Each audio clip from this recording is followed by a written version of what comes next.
texte, Mesdames, Messieurs les secrétaires généraux des centrales syndicales, camarades membres du cadre unitaire des centrales syndicales,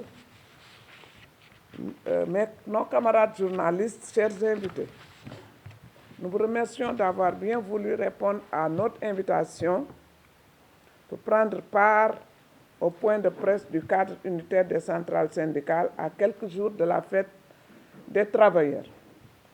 Le cadre unitaire des centrales syndicales regroupe plus d'une dizaine de centrales syndicales et s'est donné comme objectif de cerner les difficultés des travailleurs dans tous les secteurs d'activité. Les travailleurs de l'hôtellerie et du tourisme. Ces travailleurs sont de plus en plus impactés par les conséquences causées par la pandémie du Covid-19. Des milliers parmi eux sont abusivement licenciés pour motifs économiques. Ces travailleurs de l'hôtellerie demandent la révision de la convention collective hôtelière. Ils exigent aussi l'application des équivalences définies par l'arrêté 1447 qui date de 1953. Ces travailleurs réclament aussi, au niveau des collectivités locales, l'effectivité sans délai du décret portant la création de la fonction publique locale. Et ça tarde. Dans le secteur des transports, les travailleurs dénoncent une violation flagrante des protocoles d'accord signés par les partis, comme l'a dit AFTU.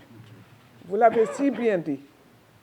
Ils dénoncent aussi le fait de permettre, ils dénoncent le manque de volonté politique de l'État dans la formalisation du secteur du transport de l'AFTU.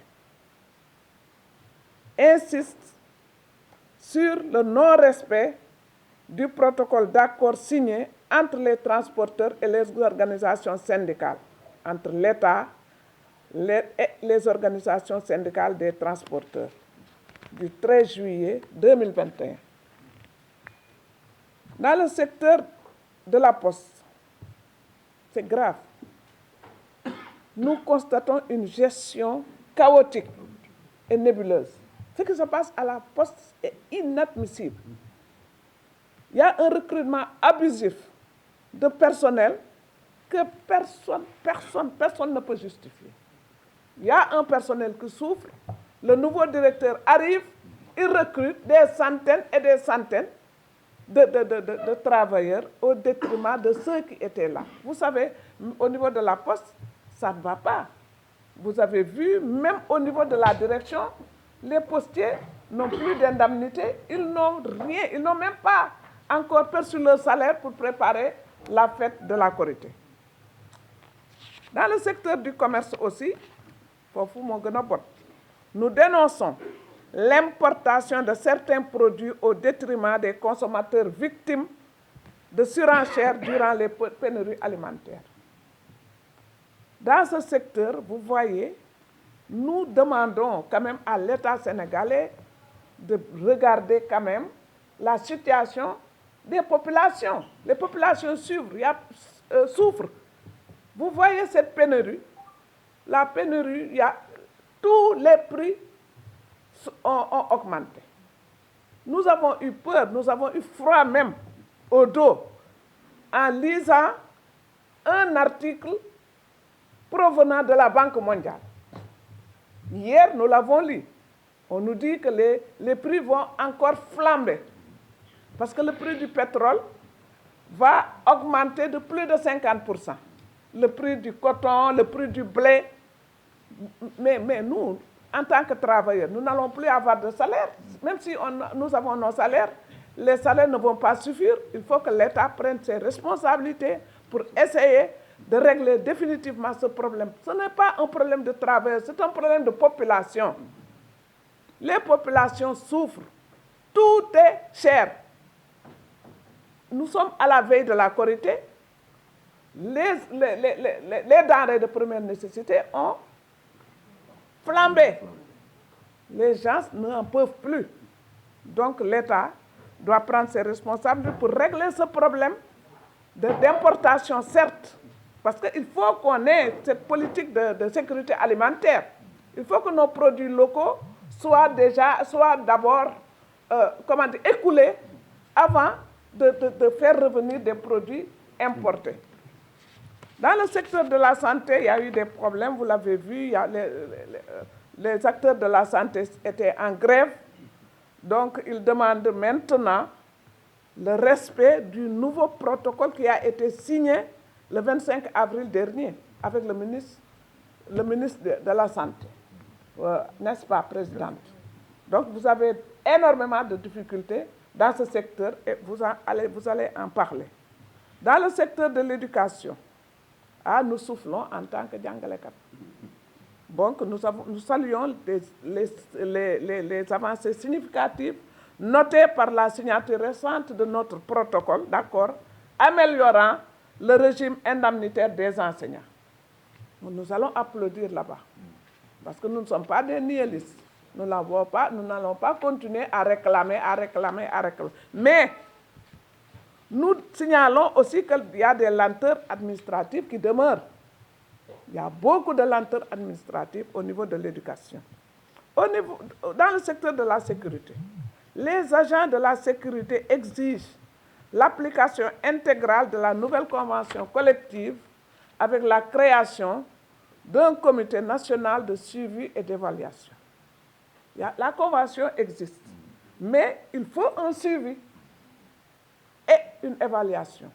Parce que quand même, les travailleurs en pâtissent. Dans le même ordre d'idée, ceux de l'université, c'est-à-dire les agents de sécurité au niveau des universités du Sénégal aussi, exigent le respect de l'arrêté 103-2000 du 15 décembre 2000 portant sur le statut du personnel administratif, technique et des services des universités. On les a changés, on a changé leur statut, ce que nous trouvons anormal. On les a mis maintenant sur la base de la convention commerciale, alors qu'ils n'y étaient pas. Donc les salaires ont baissé, les indemnités ont baissé, les avantages ont baissé. Donc nous avons dit non, niet. Donc il faut faire revenir ces travailleurs à la ancienne nouvelle convention. Ou bien l'application du nouveau décret. Les gardiens aussi. Dans beaucoup de sociétés agrémentées, dans ce domaine, les patrons ne respectent pas les conditions minimales pour le travailleur. Il n'y a pas de contrat, il y a l'absence de contrat, il n'y a pas de bulletin de salaire. Bon, il y a aussi sur le plan général des intérimaires dans le secteur du privé qui sont exploités. Ils n'ont ni couverture sociale, ni médicale. C'est très grave.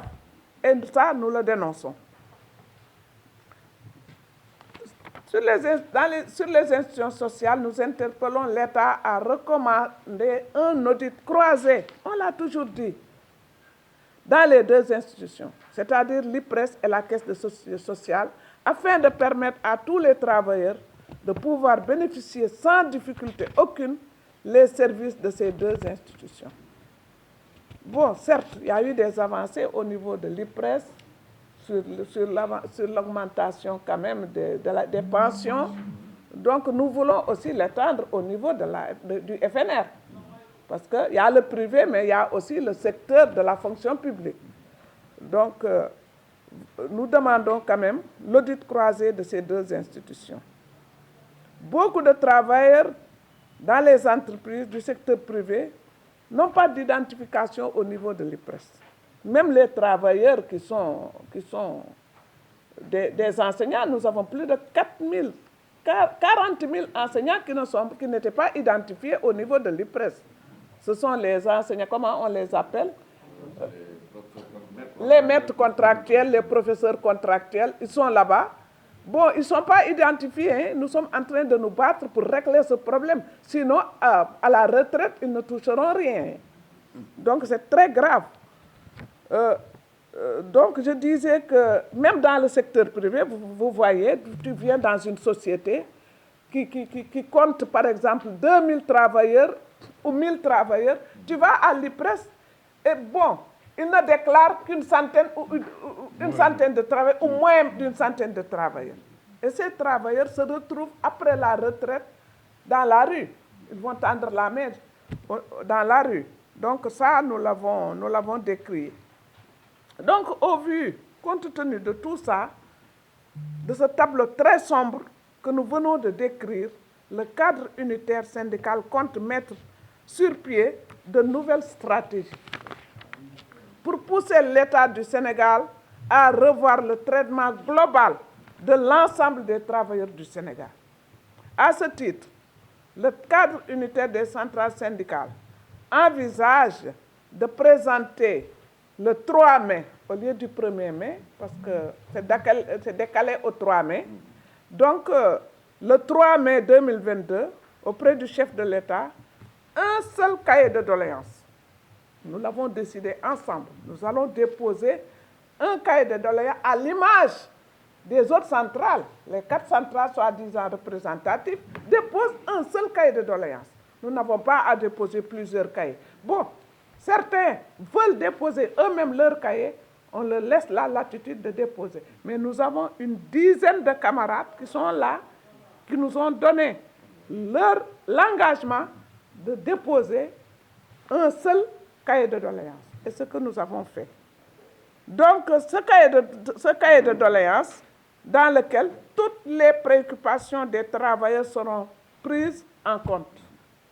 Nous l'avons dit, vous nous avez envoyé, tous les cahiers sont là, on va les compiler, on les compile, on met la photo de chaque secrétaire général autour de la page garde. Et là, nous allons déposer, nous allons remettre au président de la République. Chaque secrétaire général, avec son adjoint, prendra la photo. Pourquoi les gens veulent déposer seuls? Prendre une photo, c'est rien du tout. Nous, l'année dernière, nous l'avons fait. Chacun a pris sa photo avec le président. Donc, il faut qu'on soit ensemble. Il faut éviter quand même cette dispersion, parce que les gens vont mal l'interpréter, alors que nous sommes tous ensemble. Il y a des gens qui sont parmi nous, ils disent, ils veulent déposer eux-mêmes leur cahier. Tant pis. Donc voilà, je vous remercie.